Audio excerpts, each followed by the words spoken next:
Dahil nga po mga idol, ilang beses nang nakasama si Kristaps Porzingis sa mga ginawang practice ng Celtics, sigurado nga po na makakapaglaro na ito sa Game 1 ng NBA Finals. Ang problema lamang, mismong siya na ang nagsabi na dahil nga sa kanyang injury sa binti, hindi nga po siya 100% sa ngayon. Sa madaling salita, hindi nga nito maipapakita ang kanyang buong lakas, which is papabor ng husto para sa Dallas Mavericks, lalo na kina Kyrie Irving at Luka Doncic. Kaya mas magiging madali nga para sa kanilang dalawa na idaan sa bilis ang pagsalaksak at paggawa ng play sa ilalim sa pamamagitan ng pagpunteriya nila parati kay Porzingis, gayong eto nga ang pinakakahinaan ng Celtics. Katulad nga po ng parating nagiging problema ng mga teams, sobra nga silang nahihirapan na gumawa ng adjustment sa tuwing merong bagong player na bumabalik, since nasisira nga nito ang kanilang ginagawang play na maaaring mangyari rin sa Celtics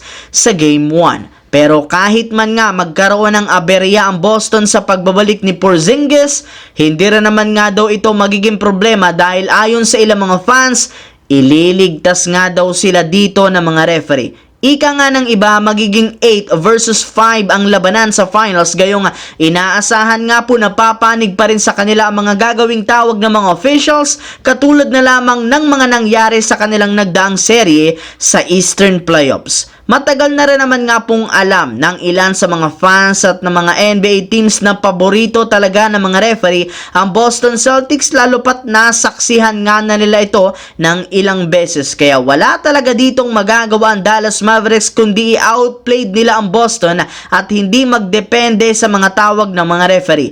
Hindi rin naman sila dapat pang magpa-apekto sa mga questionable call na gagawin ng mga ito, lalo na ni Luka Doncic, since alam naman nga ninyo na mareklamo ito at kapag nagpadala siya sa kanyang emosyon, mawawala nga sa kanyang focus na pwedeng magresulta ng kanilang pagkatalo. Samantala, bagamat man hindi pa sinusukuan ni Dwight Howard ang kanyang pangarap na makabalik muli sa NBA, lalo na sa Los Angeles Lakers, napakaliit na lamang nga ng tsansang mangyari ito.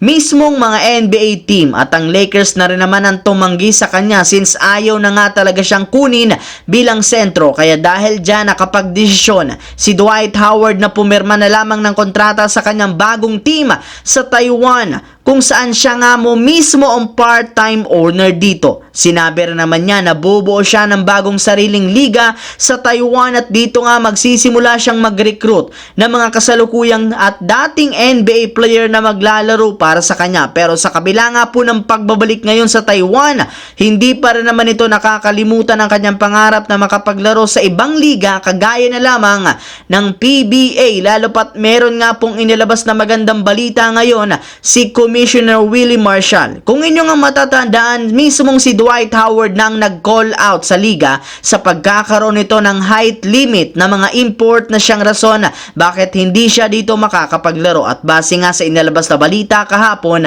plano nga po ng PBA na gumawa ng isang conference na walang height limit para sa mga import, na isang napakagandang balita para kay Dwight Howard. So yun lamang mga idol ang ating bagong video na ating pinag-usapan ngayon dito. Once again, this is your J-Zone TV. Huwag kalimutang mag-like, mag-subscribe, pindutin ang notification bell sa akin channel para lagi kayo maging updated sa mga nangyayari sa NBA. I-follow nyo na at i-like ang ating Facebook page, J-Zone TV.